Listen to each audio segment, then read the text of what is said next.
Ragazzi, buongiorno, come state? Spero tutto bene. Oggi iniziamo dalla camera, ma non una camera qualunque, una camera con una vista pazzesca.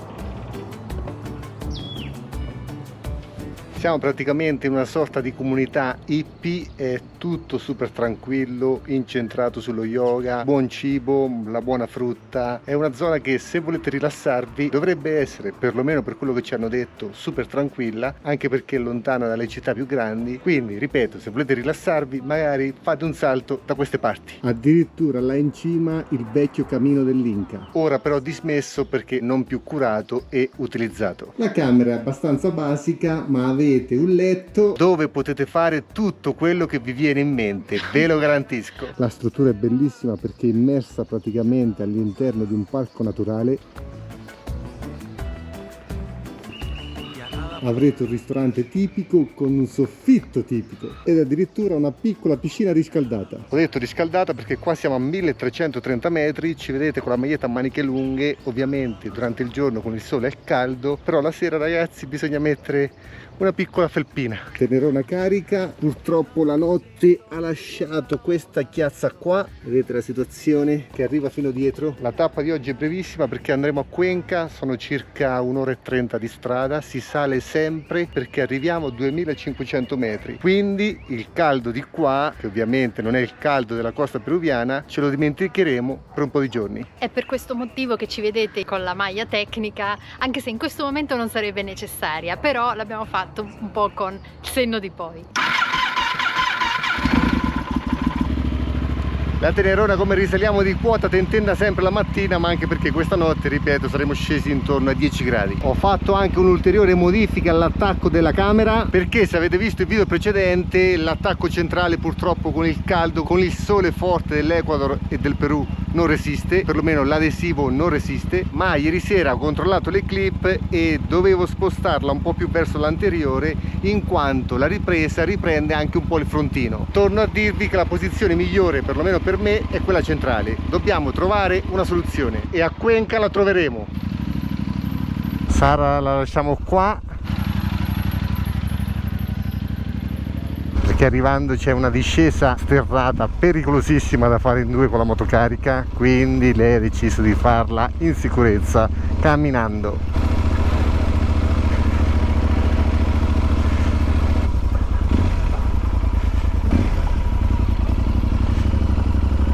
Per fortuna ancora il meteo tiene, anche se abbiamo visto che a Cuenca alle 2, forse 3 di pomeriggio dovrebbe esserci un temporale. E questa è la discesa di cui vi parlavo. Ovviamente, come sempre, con il grandangolo non rende, ma vi assicuro che è abbastanza pendente, con qualche canale, che sono la cosa peggiore. Ok, perfetto.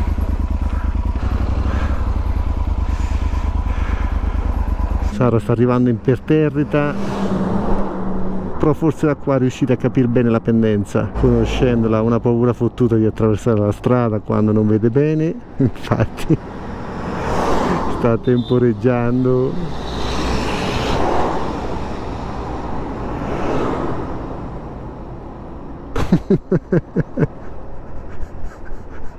Vamos per questa tappina brevissima. Cioè, da qua non so se rende l'idea, ma queste montagne sono allucinanti per la dimensione, oltre al fatto che, come potete vedere, sono super ricoperte di verde, non c'è un centimetro di terra scoperta. Ogni tanto, come siamo abituati, troviamo questi pezzi di strada che appunto sono alimentati dalle piogge.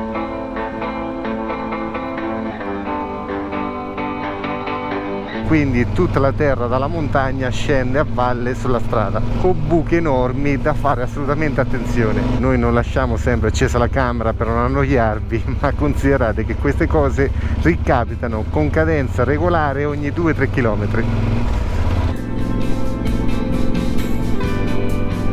Una cosa che stiamo notando è che rispetto al nord del Perù, scusate il dosso è continuo, situazioni locali, ristoranti, ma situazioni abitazioni, basura, densità abitativa, qua è tutt'altro mondo, nel senso siamo un po' più vicini all'Italia, all'Europa.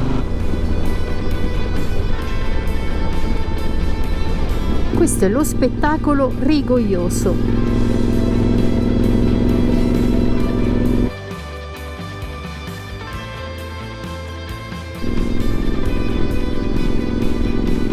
Si sale continuamente, sembra quasi uno scherzo, da quando siamo entrati in Ecuador sempre in salita. Infatti la temperatura è scesa notevolmente. Che spettacolo proprio sulla destra.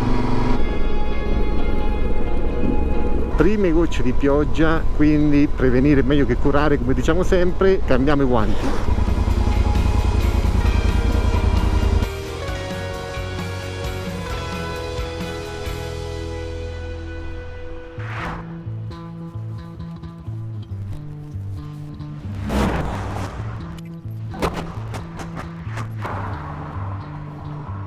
Noi siamo pronti per la tempesta, vamos ragazzi!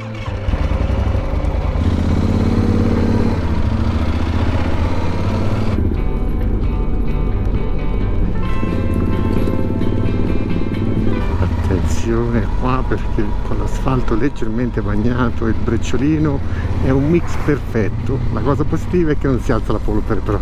Da questa parte non sembra chiuso, quindi non dovrebbe piovere tantissimo. Il problema è che verso nord, dove stiamo andando noi, è un po' più compatto, un po' più grigio. C'è anche qualche tuono che ci accompagna. Per curiosità controlliamo l'altezza. Siamo a 2100 metri, ma abbiamo ancora 41 km e dobbiamo arrivare, come detto, a 2500 metri.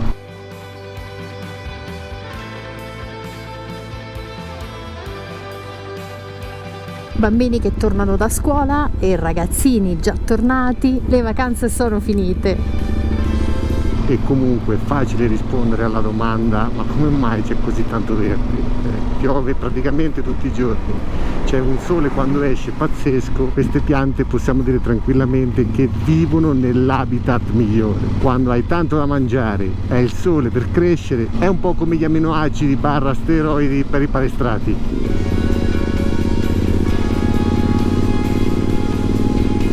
Qua è meglio chiudersi perché iniziamo a fare sul serio. Tutti chiusi in casa, voi tranquilli sul divano, non vi preoccupate, freddo e pioggia lo prendiamo noi. Una strada un po' di merdina, ma va benissimo.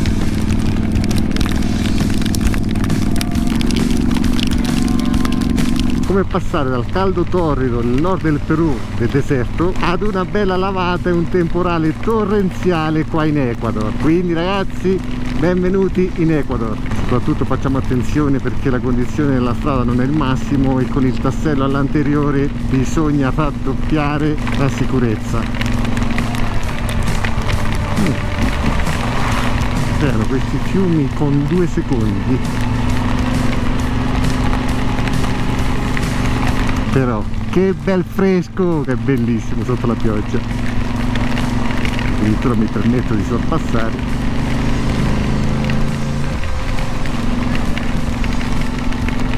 La quiete dopo una piccola tempesta. Ma solo perché abbiamo girato per un attimo verso il Perù. Ora non voglio fare il gatto nero della situazione, ma qua non promette nulla di buono. Guardiamo sempre il lato positivo. Dovevamo lavare la Tenerona, era diventata inguardabile. Sicuramente quando arriveremo non sarà pulitissima, perlomeno toglieremo lo strato di fango presente.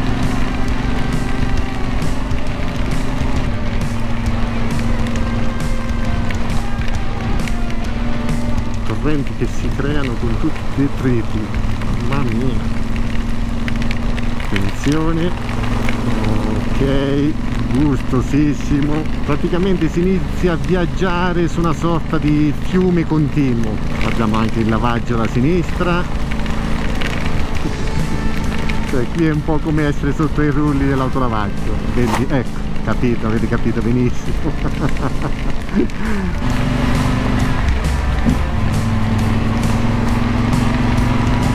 Questa è una situazione che capita spessissimo perché sicuramente la roccia è friabile e viene giù praticamente il versante.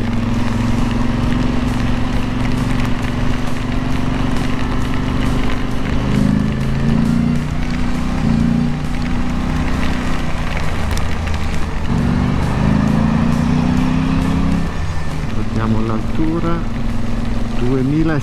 e quindi siamo più alti di Cuenca, tra poco dovremmo scendere. Adesso però scrivete nei commenti chi vorrebbe essere al posto nostro, perché voi ovviamente scrivete sempre quando vedete tutto bellissimo. Dai, siate partecipi sia nel bene che nel male.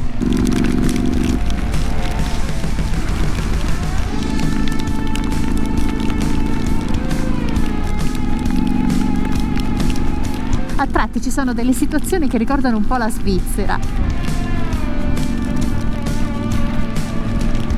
E con una vista che non si vede nada siamo quasi arrivati nella forse più bella città dell'Ecuador. Questa volta abbiamo preso un appartamentino perché dopo un mese e mezzo dobbiamo assolutamente lavare tutta la nostra roba.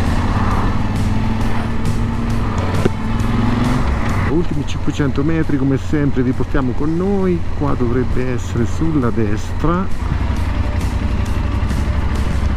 Ho parlato con il titolare, dovrebbero essere 3 palazzine e penso sia questa qua in fondo. Dovremmo avere garage, qualsiasi cosa. Dovrebbe essere questa. Dai, anche stavolta ce l'abbiamo fatta. Io intanto vi aggiorno perché c'era la tipa ad aspettarci. La struttura è questa, dobbiamo solo capire dove si trova l'appartamento e dove si trova il garage. Pensavo di aver lavato meglio la tenerona ed invece la situazione è di poco migliorata.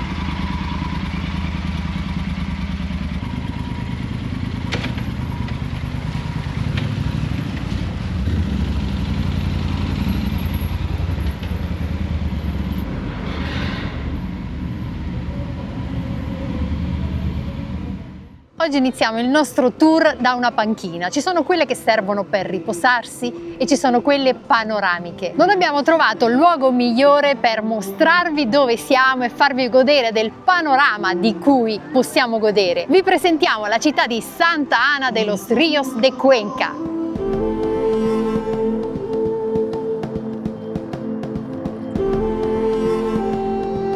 Ci troviamo al Mirador Turi, che permette di osservare la città nella sua interezza, e cioè nell'infinita valle dove si trova. E voi penserete che il nome della città deriva proprio da questa immensa valle o conca sulla quale è stata costruita. No, perché il nome viene dalla città spagnola Cuenca, luogo di nascita del viceré del Perù Andrés Hurtado de Mendoza, che ne ordinò la fondazione. Ma questa città, che oggi conta più di 500.000 abitanti e vive di agricoltura, industria e soprattutto di turismo, oltre a contare più di 8 università, tra cui la più antica, la pubblica Universidad de Cuenca, fondata nel 1867, ha una storia molto più antica che inizia con i Cagnari, gli abitanti che popolavano la zona e che poi vennero conquistati dagli Inca. Anche se si dice che gli Inca non riuscirono mai a sottomettere i Cagnari e per questo decisero di vivere in armonia con loro. Guapondelec era il nome di questa città sotto i Cagnari, ma quando arrivò Tupac Yupanqui, il re Inca, la città venne chiamata Pumapungo, e cioè la porta del puma, il simbolo per eccellenza che utilizzavano gli Inca e che ha dato la forma alla città di Cusco. Otomebamba, dal fiume che attraversa e che taglia il centro storico della città di Cuenca. Sotto il dominio di Huayna Capac, figlio di Tupac, questa città venne costruita per rivaleggiare con Cusco, ma alla sua morte i 2 figli, Huáscar e Atahualpa, scatenarono una guerra civile per il dominio, per cui la città venne rasa al suolo. Sconfitto Atahualpa, gli spagnoli arrivarono e immaginavano di trovare una città ricca d'oro, invece trovarono solo rovine. Ed è da qui, 1557, che ha inizio la storia di Cuenca per come la vediamo oggi.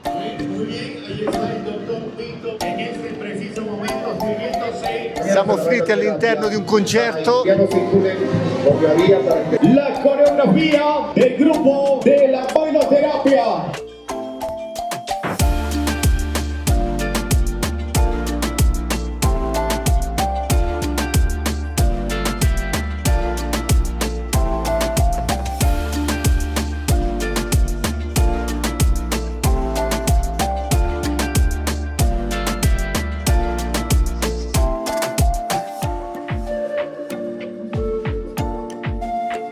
E niente, la partita Italia-Ecuador, non so voi, scrivete nei commenti chi avrà vinto, questo scricciolo davanti oppure la squadra al completo di ballerine. Ma sappiamo benissimo che la storia non si dimentica ed è per questo che vi portiamo ad un museo estremamente interessante. Oggi vi tocca. Appena chiamato Uber perché guardate sulla cartina dove ci troviamo ora e dove dobbiamo andare, così avete anche un riferimento per capire la dimensione di Cuenca. Entriamo tutti insieme.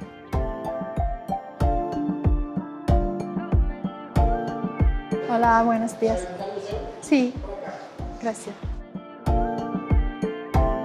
Il museo, fiore all'occhiello della città, è un interessante excursus storico dell'Ecuador attraverso le popolazioni che nel tempo si sono confrontate sul territorio, dando origine a quella che oggi è la super diversificata cultura del paese. Guardate questa mappa perché è molto interessante. Abbiamo la ruta principale nella Sierra e la ruta principale sulla costa. Questa è la linea dell'equatore, noi ci troviamo qua a Cuenca, ma se focalizziamo lo sguardo all'interno del Perù, noi abbiamo fatto questa dove abbiamo visto tantissima immondizia, mentre al ritorno dalla Colombia direzione Lima faremo questa perché in teoria la stagione è migliorata, non dovrebbe piovere e proprio in questa zona dovremo ammirare la vera bellezza del Perù. Poi ovviamente la ruta della Sierra continua direzione Cuzco, Machu Picchu, Lago Titicaca, La Paz per poi entrare in Argentina in teoria dalla frontiera di La Quiaca, famosissima perché è alla fine della ruta 40. Lo spazio dedicato ai cagnari mira a riconoscere l'importanza di una delle culture originarie più antiche delle Ande ecuadoriane e a rivendicare il suo apporto fondamentale nella costruzione dell'identità nazionale. Si sono ritrovate testimonianze delle prime incursioni degli Inca, ma perché proprio qui? Il commercio delle conchiglie marine, la fertilità della terra, la presenza di metalli preziosi e la possibilità di contatti con altre regioni spiegherebbe tutto questo. Nonostante ciò, la dominazione non fu mai totale, data la resistenza del popolo cagnari che provocò continue rivolte. Per controllare tutto questo, parte dell'elite di Cusco si spostò qui e i re rimasero qui a dirigere le operazioni belliche. Fu in questo momento che la capitale imperiale Cusco passò in secondo piano e crebbero le rivalità all'interno della società inca, culminando nello scontro tra i due fratelli Huáscar e Atahualpa. Il risultato fu disastroso per Tomebamba. La città infatti appoggiò Huáscar, il successore legittimo, e in seguito alla sua vittoria Atahualpa ne ordinò la cancellazione totale. Il quartiere di Pumapungo, trovato distrutto dagli spagnoli, venne completamente abbandonato e dimenticato con la rinascita della città, che prese il nome di Cuenca.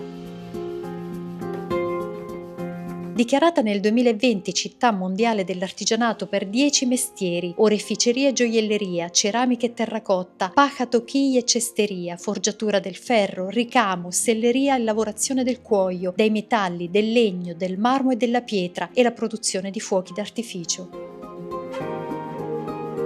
La rappresentazione delle diverse aree di lavorazione è un omaggio agli artigiani equatoriani, per i quali l'artigianato, così come nel nostro paese, è stato fonte di sostentamento adattato alla propria quotidianità e fabbisogno. L'Ecuador è una mescla incredibile di persone, territori ed ecosistemi, una distribuzione impressionante di 12 nazionalità e di 20 popoli indigeni nel suo territorio. Come il Montubio, gruppo etnico meticcio riconosciuto nel 2008 dell'interno della costa equatoriana, distinto per la ceramica e la paja toquilla lavorate con tecniche millenarie, o i Colorados, indigeni della provincia di Santo Domingo, dove gli uomini si dipingono i capelli con un prodotto vegetale giallo-rosso chiamato aciote. Gli afroecuadoriani arrivarono nel XVI secolo per la deportazione europea. Nonostante le difficili circostanze, hanno mantenuto vive le proprie espressioni culturali, credenze, ritmi e strumenti musicali con vitalità ed estrema spiritualità. I cholos pescadores vivono sulle coste ecuadoriane e sulle sponde dei fiumi della regione. Gli uomini vestono di bianco con cappelli di paja toquilla, mentre le donne si distinguono per gli abiti estremamente colorati. Fino alla Sierra, le Ande, dove galoppa il vento. L'arte di Tigua, dove vi porteremo dei quichuas del Cotopaxi,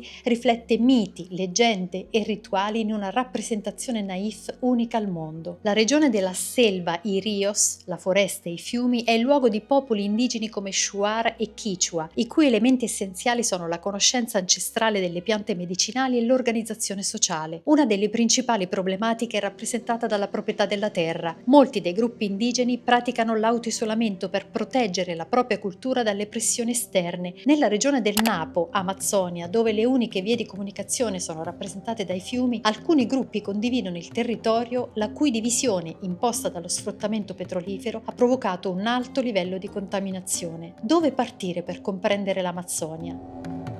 Il gruppo Shuar basa la propria vita sulla mitologia. Senza il mito non si può comprendere né si possono spiegare molte delle loro attività quotidiane. Simbolo del creatore della vita e della morte è l'acqua, ecco perché sacre sono le cascate. L'anima si manifesta con il sangue, da qui sanguinare significa perdere l'anima. L'uso di allucinogeni e droghe è costante. La finalità è quella di mettersi in contatto con il creatore che in sogno rivela il valore, la ragione della propria esistenza. Appena nasce un bambino Shuar gli viene somministrato un allucinogeno che lo aiuterà ad entrare nella vita reale. Nell'Amazzonia ecuadoriana c'è una pratica difficile da accettare ma da dover conoscere, quello del rito della zanza o delle teste rimpicciolite, un processo che prevede la rimozione del cranio, la bollitura della pelle e il suo restringimento con sabbia e pietre calde, sigillandone le labbra con fibre di cionta, una palma amazzonica. Zanza di animali avevano il significato di simulazione di guerra, si inviava la testa rimpicciolita di un bradipo ai litiganti. Nessuno Shuar è proprietario della propria vita, per questo non si deve uccidere. Il rito della zanza manteneva un equilibrio sociale punendo i crimini, compito oggi in mano alla legge. Un tempo, trovato il colpevole, con l'aiuto di uno sciamano la famiglia trovava un guerriero, il quale cercava l'appoggio del creatore nei pressi di una cascata. Ottenuto il permesso, veniva pianificato l'attacco al nemico. Ciò non era per vendetta, ma al fine di ristabilire il ciclo vita-morte. Una volta decapitato il nemico, si iniziava la riduzione della testa fino alla dimensione di un pugno, mentre canti sacri accompagnavano ogni azione. Gli Inca provarono a conquistare gli Shuar dell'Amazzonia ecuadoriano-peruviana trovando una feroce resistenza e cercando di placarne l'ira con doni. Gli spagnoli invece stabilirono trattati di pace attraverso scambi commerciali e sfruttamento delle miniere. L'alleanza però durò fino al 1599, quando gli Shuar, a causa dell'aumento smisurato dei tributi imposti, distrussero città intere. E dopo rituali discutibili prendiamo un po' d'aria sperando che il meteo tenga, direzione Puente Roto.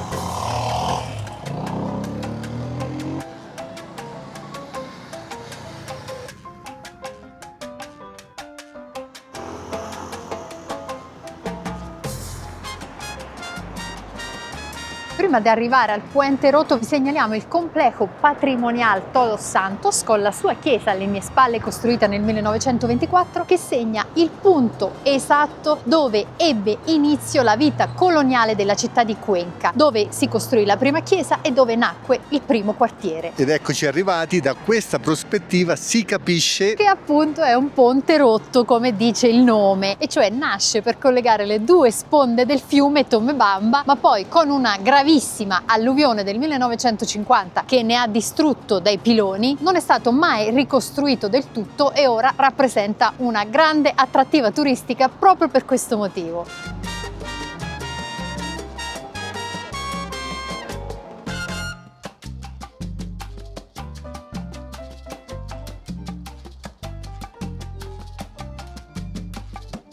Non a caso abbiamo visto che il ponte è praticamente chiuso e ci fanno delle manifestazioni culturali. Adesso però scenderemo dal ponte e faremo parte del Paseo 3 de Noviembre.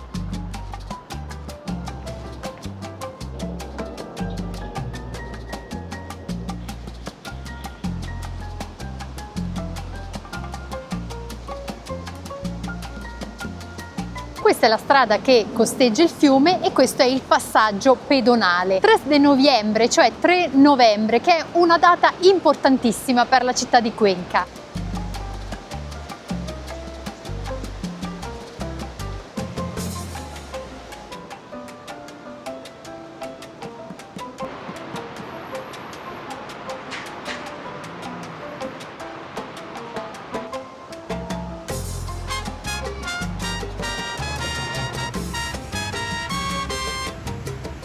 Il 3 novembre è la data di indipendenza della città di Cuenca dagli spagnoli, dopo che il 9 ottobre precedente si era staccato Guayaquil e il 10 agosto del 1809 Quito. Non tutti sanno però che l'Ecuador, dopo la sua indipendenza, è entrato a far parte fino al 1930 della Gran Colombia, uno stato che comprendeva l'Ecuador, la Colombia, il Venezuela, parte della Guyana, parte del Brasile e Panama. Questo era un grande progetto di Simón Bolívar che sognava un Sud America completamente unito e libero dagli spagnoli. Dopo essere stata una delle pochissime personalità che ha realmente liberato il Sud America dagli spagnoli, insieme a José de San Martín e a Sucre, capì che questo suo progetto non si sarebbe mai realizzato. Infatti, dopo il fallimento del progetto della Grande Colombia, disse: ho arato un oceano. Ed è per questo che i paesi di Ecuador, Colombia e Venezuela hanno gli stessi colori nella bandiera, con dimensioni diverse, con l'aggiunta per l'Ecuador di uno stemma centrale e per il Venezuela di un arco stellato. E se pensavate che il pippone fosse finito qua, sentite questa storia. Solo Panama fa eccezione nella bandiera, e questo perché Panama è stata parte della Colombia fino al 1903, quando, in cambio della concessione per la costruzione del canale di Panama agli Stati Uniti d'America,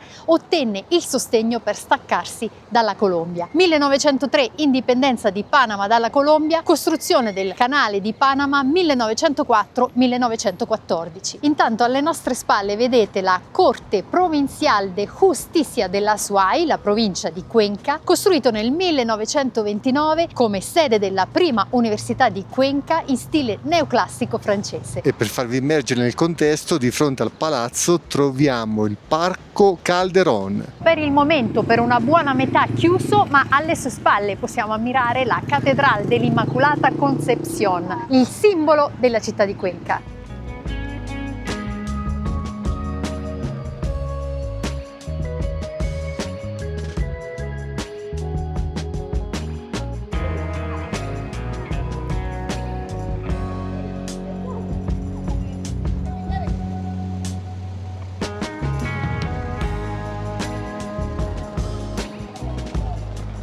Parco bellissimo e assolutamente super curato, però guardate lo sfondo, le cupole colorate. Piazza e centro bellissimo anche senza sole, non oso pensare con il cielo celeste. E dato che non abbiamo fatto pranzo, l'ora è quella giusta, all'interno abbiamo visto una sorta di quadro molto interessante. Andiamo tutti insieme a vederlo. Guardate che spettacolo a 360 gradi con sullo sfondo qualcosa di pazzesco! E gira tutto intorno là dove siamo entrati. Ora però torniamo a recuperare Sara perché l'ho persa. Eccola qua, guardate quanto è impaurita. Sono andato dentro. Adesso ti lascio il microfono, voglio sentire il tuo stupore quando entri dentro. Fantastico! Stupendo! È il mio regalo per l'8 marzo.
Adesso andiamo a prendere il caffè, ma per i nostalgici guardate cosa vi faccio vedere. 1S! Non è la Turbo IE, però rivederla mi fa veramente tornare bambino. A me invece fa tornare a quelle giornate al mare verso Civitanova Marche. Guidava mia sorella, io ero dall'altro lato, un caldo bestiale, finestrini tirati giù, vento, ma eravamo felicissime. Qua stiamo al top.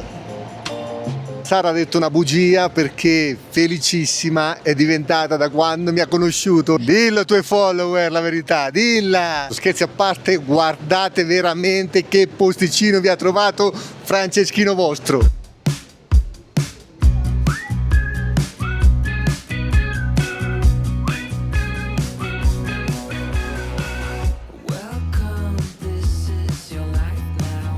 Il locale è spaziale come le cose esposte, ma ho visto i prezzi sono allineati con la Galleria di Milano. D'altronde il locale si chiama Monte Bianco, non poteva essere altrimenti avendo questo nome, e ogni volta che noi chiediamo un espresso con latte, quindi viene fuori un macchiato, ogni volta un po' ci storcono il naso e dicono: non si dice macchiato, si dice macciato. Io ogni volta gli direi: dai retta a me, si dice macchiato.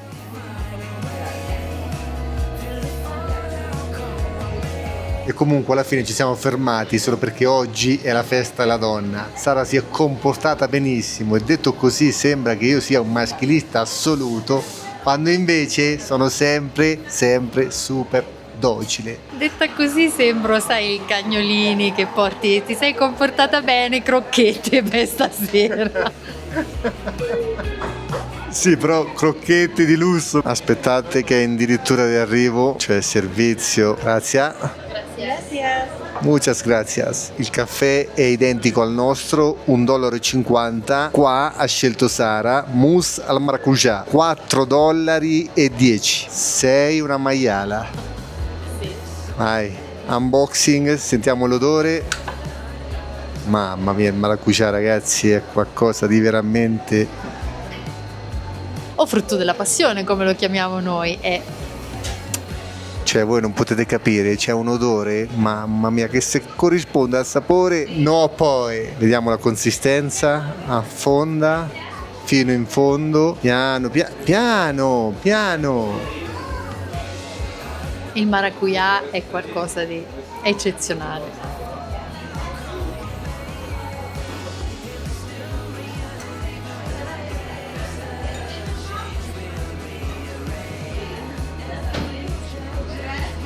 Siamo in una delle patrie del caffè.